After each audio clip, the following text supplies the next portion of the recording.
Hello friends, how is everyone doing? Thank you for joining me in yet another video of Bee's Kitchen. Today we're going to see the recipe for paneer butter masala. So without any further ado, let's get started. So let's look at the ingredients for paneer butter masala.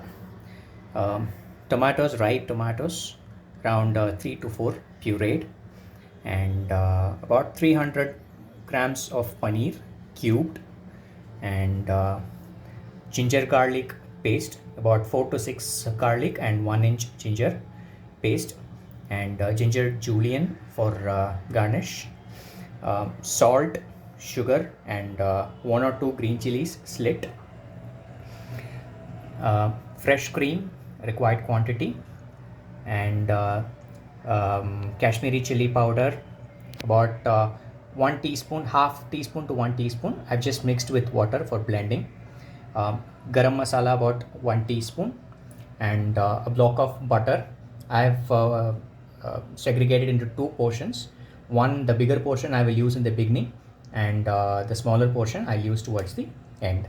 About 1 to 2 teaspoons of crushed kasuri methi, about 1 inch cinnamon, 2 to 3 bay leaves, and about 2 medium sized onions. I've made it as a paste.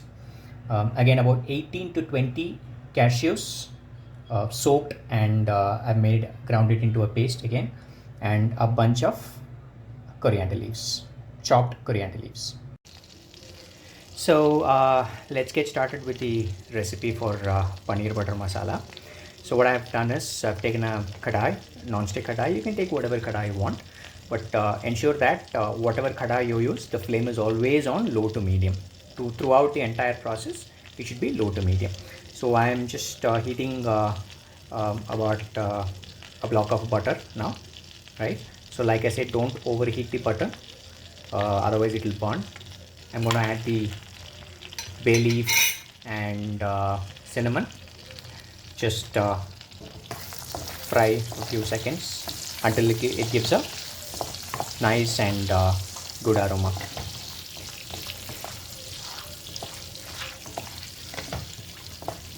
Right, so once you're done with a little bit of frying of the cinnamon bay leaf, add the chili paste that I had earlier,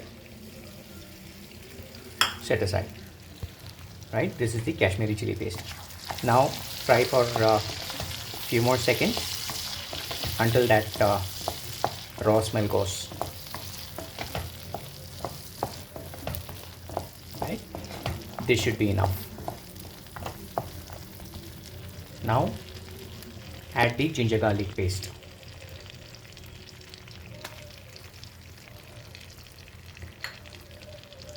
Add the ginger garlic paste and fry until the raw smell goes.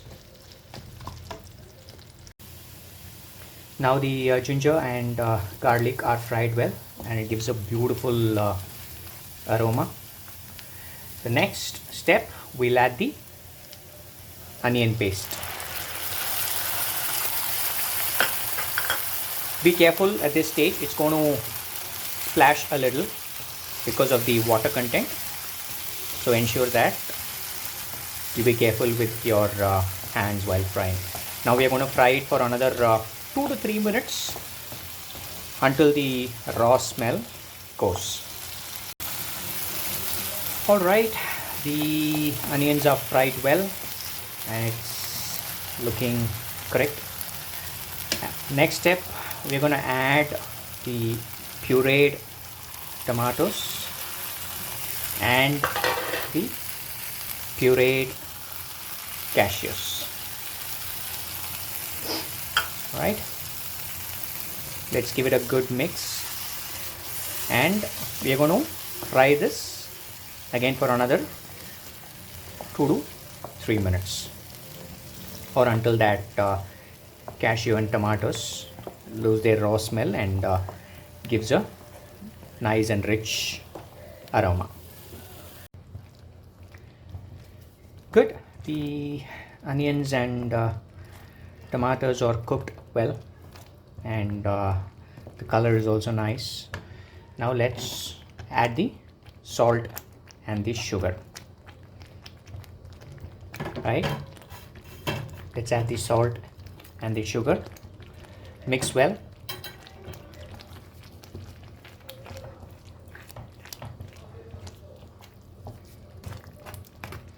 So what I'm going to do is I'm going to add a quarter of a teaspoon of turmeric powder, which I did not say in the initial readout of the ingredients because turmeric is optional. I like that color, a little bit of yellowish tint. So if you want, you can add, otherwise you can just skip the turmeric. Right, again mix well. See, you'll get the color change. That's why I kind of like to add a little bit of turmeric. Right, now it's all mixed well. What I'm going to do now is add roughly about 1.5 cups of water. Right, don't add too much water, the gravy needs to be a little thick, so I would say add about 1.5 small cups of water. Mix well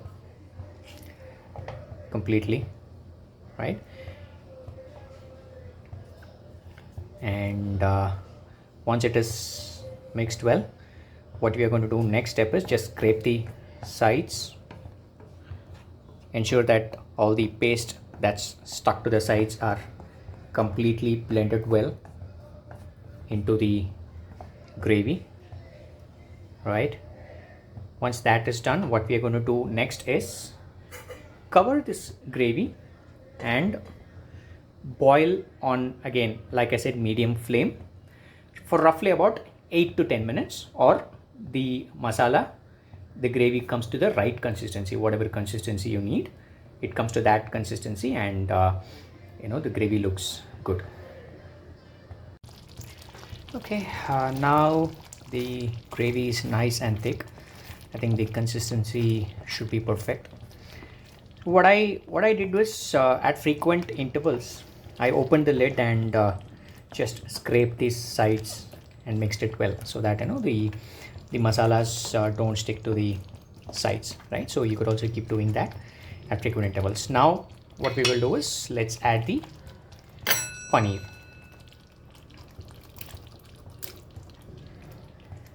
Let's add the paneer,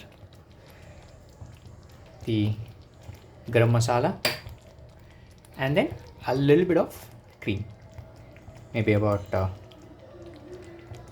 2 to 3 tablespoons of fresh cream. Right, mix it well, but mix it slowly, thoroughly and slowly. Right, because otherwise you might break the paneer cubes.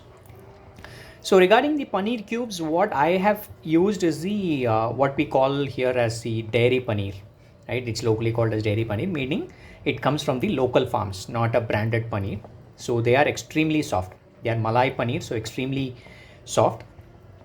Whatever paneer you use, accordingly you can make it soft by putting it in a little bit of water, and other option is you can also fry the paneer, shallow fry the paneer if you like it, but I like the paneer added directly as it is, not fried. Right, so now what it's all mixed well. Now again I'm going to scrape the sides and let it cook, or rather sit, not even cook, let it sit on low flame for about 2 to 3 minutes for the paneer to get soaked with the masalas.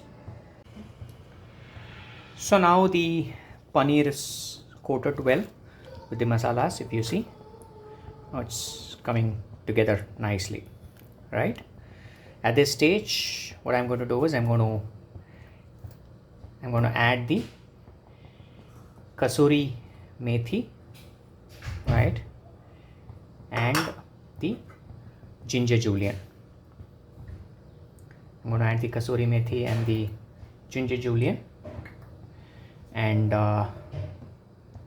the leftover butter, the remaining butter that was there, right, initially. See, the reason why we add that butter towards the end is, like the name says, on a lighter note, paneer butter masala, right? So when you add the butter towards the end, gives even more beautiful uh, flavor to the paneer butter masala, right? So again, mix well, slowly. Once everything is blended well, what you can do is just add the green chilies, 2 green chilies. See, the reason why we add the 2 green chilies at the last, again, it gives a good flavor, and the paneer butter masala doesn't get too spicy also, right? So that's it. Now you can switch off the flame. The paneer butter masala is ready for serving. Okay, this is looking nice and colorful. The consistency is also right. So what I'm going to do is I'm going to garnish it a little bit of coriander, finely chopped coriander, right? And then what I'm going to do is, just for the richness, little more richness, I'm going to decorate it with a little bit of fresh cream, right? Your paneer butter masala needs to be rich and creamy. So I'm going to add